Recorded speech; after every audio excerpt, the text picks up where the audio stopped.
Hello guys, तो स्वागत है आपका एक न्यू सीरीज जिसका नाम है दिस हेवनली डाउ इज़ नॉट इनकॉम्पिटेंट। इतने दिनों से कहाँ गायब था, तो मैं पहले ही बता देता हूँ कि मैं बहुत सारी सीरीज को पढ़ रहा था और मेरे को ये मिली है, तो अब जल्दी जल्दी मैं इसको कवर कर रहा हूँ। चलिए अपनी इस एपिसोड को स्टार्ट करते हैं। एपिसोड की स्टार्टिंग में बताया जाता है कि इस दुनिया का जन्म हुआ जब यहाँ पे बहुत ज्यादा केओस मची हुई थी। हर जगह पे यहाँ पे ग्रेट डाउ को अचीव करने की लोग बातें कर रहे थे कि कैसे वो ग्रेट डाउ को अचीव कर सकते हैं यहाँ पे, क्योंकि यहाँ पे मार्शल आर्ट्स की पावर है। सभी लोग ऊंचे दर्जे पे यहाँ पे पहुंचना चाहते हैं जिससे वो ज्यादा अपनी पावर को बढ़ा पाए और हेवनली डाउ को अचीव कर पाए। जिसके पास हेवनली डाउ होगी वो वर्ल्ड को यहाँ पे सरपास कर देगा। फर्स्ट कैलेंडर ईयर में यहाँ पे हेवन एंड अर्थ क्रिएट हुआ। किन की वजह से? बहुत सारे एक्सपर्ट्स की वजह से। ऐसे एक्सपर्ट जो कि एकदम जैसे नमरियस क्लाउड जैसे, जो कि बहुत ज्यादा है, काउंटलेस एक्सपर्ट, उनकी वजह से अर्थ क्रिएट हुआ। और यहाँ पे बहुत सारे एक्सपर्ट आए जो कि यहाँ पे हेवनली डाउ को रीच करना चाहते हैं, उस रिलेम तक पहुंचना चाहते हैं, जो कि बहुत ज्यादा ही ताकतवर है। हेवनली डाउ से तक आगे निकलना चाहते हैं और वो और ज्यादा ताकतवर बनना चाहते हैं जिससे वो यहाँ के ही गॉड बन जाए। ऐसा कैसे हो सकता है कि जहाँ पे अच्छाई हो वहाँ पे बुराई ना हो? तो हाँ, यहाँ पे भी बहुत सारे ग्रीडी लोग हैं जो कि चाहते हैं अपनी पावर का गलत इस्तेमाल करना और ग्रीड फैलाना। हेवन से पावर लेके वो लोग अपनी पावर्स का और शक्तियों का गलत इस्तेमाल करते हैं। हेवनली डाउ का ओरिजिन है उसको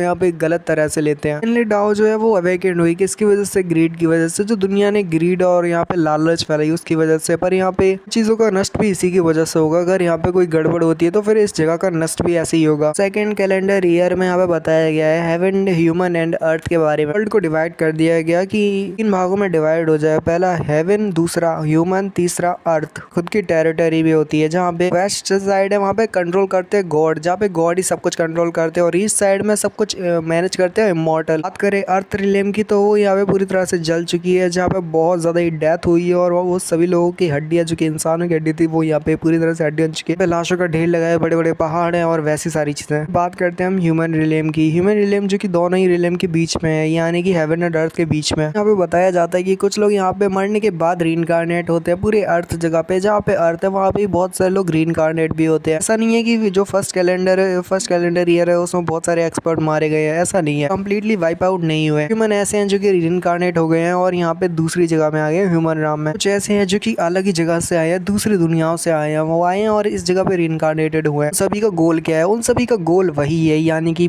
पूरी तरह से हेवंस तक को पहुंचना और चैलेंज करना हेवनली डाउ को, और उससे भी आगे पहुंचना, सरपास कर देना अपनी पावर को। जहाँ पे जितना ज्यादा अपनी पावर्स को इंक्रीज करते जाओगे, एक लिमिट से आपकी जो पावर होगी वो बढ़ेगी, तो साथ ही यहाँ पे आपके ऊपर थंडर ट्रैबुलेशन तक गिरेगी। कल्टीवेशन को एकदम रोकने की कोशिश करेगी और थंडर ट्रैबुलेशन से बचोगे तो तब जाके आपका यहाँ पे ब्रेक थ्रू भी हो पाएगा और अपनी जो हेवनली डाउ राम है उस तक से भी आप निकल पाओगे अगर आप ट्रैबुलेशन को फेस करते हो, जीतते हो तब। दूसरा सेकंड टाइम होगा उसमें जो हेवंस पूरी लाइफ को एक्सटर्मिनेट कर दिया जाएगा उसके द्वारा, हेवंस के द्वारा। हमें बताया जाता है कि अभी ये जो साल चल रहा है वो है third calendar year. Tens of thousand of year गुजर चुके हैं और यहाँ पे एक बंदा बोल रहा होता है, हाँ ठीक है बस बहुत हुआ, अब बकवास बंद करो यार। पता नहीं कि पिकफ्लिक्स की जो वीडियो है, न्यू सीरीज है, उस पर देख नहीं सकते क्या? 3 मिनट ऑलरेडी गुजर चुके हैं, बातें बकवास करने में 3 मिनट लग गई यार। पिक्स की ऑडियंस छोड़ के चली गई तो क्या होगा? वैसे ये सब छोड़ो, मुझे सारी चीजें पता है, तुमने शायद मुझे पहले ही बता दिया था हेवनली डाउ के बारे में। तो ये भी पता है कि मैं यहाँ पे हेवनली डाउ को अचीव करूंगा, तुम देख लेना। जबकि ये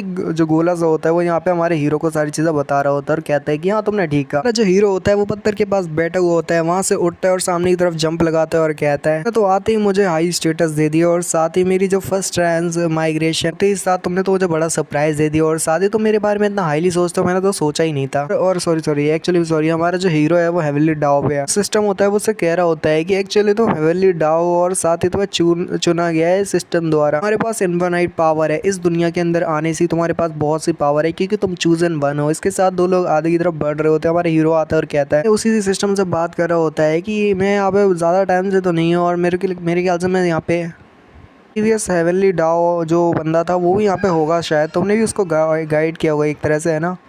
फिर वो बंदा अपने आपको फोर्स कैसे करता है प्रॉब्लम सॉल्व करने में, मुझे समझ नहीं आई, क्या तुम बता सकते हो? दूसरा वाला जो सिस्टम होता है कहता है कि ऐसा नहीं है कि तुम यहाँ पे अपने आपको फोर्स करके प्रॉब्लम को सॉल्व कर सकते हो, जबकि वो बंदा बहुत ज़्यादा हैरान होता है, कहता है कि ये किससे बात कर रहा है? हमारे हीरो कहता है मैंने ऐसा नहीं कहा कि फोर्स किसी भी प्रॉब्लम को हल नहीं कर सकता। कहने का मतलब था कि फोर्स ही है जो कि यहाँ पे एनिमीज को एलिमिनेट कर सकता है। हीरो कहता है कि ब्रदर जुन ने यहाँ पे पहले ही मेरे से कहा है, मतलब एक ब्रदर जुन था, उसने कहा स्ट्रॉन्ग को ये अपने जो ब्लेड होते हैं उनको यहाँ पे छोड़ना पड़ता है, जब उनके सामने कोई उससे भी ज्यादा स्ट्रॉन्गर स्ट्रॉन्गर आता है। ये बंदा अपने ड्रॉ को मतलब सॉरी अपने ब्लेड को चलाता है और साथ ही घुमाता है जब उसके सामने कोई वीकर आता है। इसका मतलब क्या है कि आपके सामने अगर कोई वीक है तो अपने जो ब्लेड है उनको चलाओ, स्ट्रॉन्गर आता है तो तुरंत ही हार मान लो, क्योंकि आपको पता है कि आप उसे जीत नहीं सकते। मैं प्रीवियस हेवनली डाउन नहीं हूँ, मैं यहाँ पे बताना चाहता हूँ कि मैं उसकी तरह लो लेवल मिस्टेक नहीं करने वाला।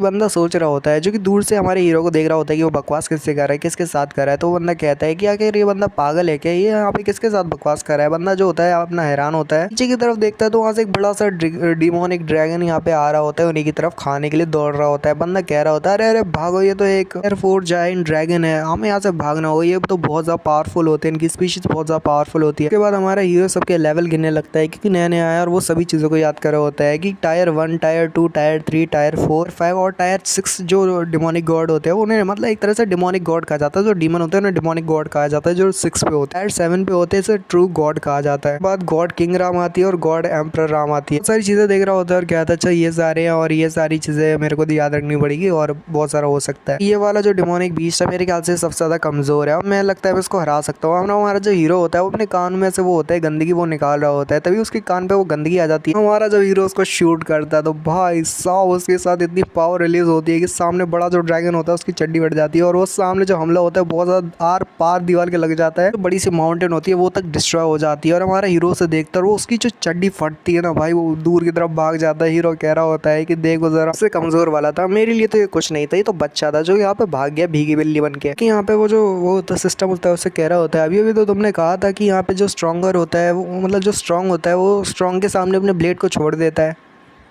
जो हीरो होता है वो उससे कहता है अरे वो तो बस मैंने तुम्हें बस कहावत बनाई थी जो ब्रदर सुनने गई थी, अब ऐसा तो नहीं है कि मैं उसी की बात सारी मानूं। वैसे मैंने उसके ऊपर हमला नहीं किया तो वो बात एकदम ठीक ही है, तो चलो रहने दो उस बात को छोड़ो। हम कहता तो अच्छा ऐसा लगता है जैसे तो अपनी फोर्स को यहाँ पे उनके सामने यहाँ पे अगेंस्ट यूज नहीं करने वाले जो हेवन डिफायर उनके सामने तो अपनी फोर्स को यूज नहीं करोगे, जबकि हीरो कह रहा होता है यहाँ पे धीरे बात करके भी नेगोशिएट कर लेना चाहिए क्योंकि यहाँ पे नेगोशिएट से भी ज्यादा अच्छा वो हो सकता है, सारी चीजें हल हो सकती है। तो भले अपनी पावर को और फोर्स को यूज करके क्या मिलेगा, नहीं है कि मैं बहुत ज्यादा पावरफुल हूँ तो हर चीज को यहाँ पे डिस्ट्रॉय कर दूं। याद रखो मेरी जो ब्लड लाइन है उसमें पीस और लविंग है, जहाँ पे मैं यानुंग ब्लड लाइन से हूँ जहाँ पे मैं ऐसी चीजें तो बिल्कुल नहीं कर सकता। याद रखो मेरे को ज्यादा घंटे भी नहीं हुए, मैं बस जस्ट अभी अभी आया हूँ और इस वर्ल्ड में और मेरे को अभी अभी सारी चीज़ों के बारे में पता चला और तुम यहाँ पे कह रहे हो कि मैं ये सब चीज़ें करने लग जाऊँ, तो ऐसा नहीं हो सकता, मैं जल्दी इतना सब कुछ नहीं कर सकता। तो पहले इस सारी सिचुएशन का पता करना होगा कि अगर इस वर्ल्ड की सिचुएशन क्या है उसके हिसाब से मैं यहाँ पे मूवमेंट करूँगा। जल्दी एक अच्छा हेवनली डाओ बनना ये बहुत ज़्यादा मुश्किल है, मेरे को यहाँ पे सारी चीज़ों के बारे में पता भी तो होना चाहिए। और उसके सामने जो सिटी होती है बड़ी सी, सिटी का नाम सिटी ऑफ फ्रीडम होता है। हमारा हीरो जो होता है उस सिटी के आगे खड़ा होता है और सोच रहा होता है तो यहाँ से सारी चीज़ें चालू होने वाली है और हमारा जो हीरो होता है वो जल्दी से उस गेट के सामने आके धीरे धीरे आगे तरफ बढ़ने लगता है। तो यहाँ पे हमारी जो एपिसोड है उसको फिलहाल के लिए यहीं पे खत्म करते हैं और जल्दी से कमेंट सेक्शन खुले हुए हैं, जाओ जल्दी जाओ और कमेंट करो कि ये सीरीज एक्सप्लेन है या नहीं। मैं तो इसको एक्सप्लेन करने वाला हूँ और आपको देखना हो तो जल्दी से देख लो क्योंकि ये सीरीज बहुत ज़्यादा ओवर पावर्ड होने वाली है, जो कि हमारा हीरो है ही बहुत ज़्यादा ओवर पावर्ड। अगर आपके लिए कोई और सीरीज एक्सप्लेन करनी है तो कमेंट कर सकते हो, मैं यहाँ पे और भी सीरीज को देखता हूँ, कोई मेरे को अच्छी मिले तो उनको संडे सीरीज रख दूँगा, वो संडे में एक्सप्लेन किया करूँगा। पर अभी ये सीरीज अच्छी लगे तो कमेंट करो कंटिन्यू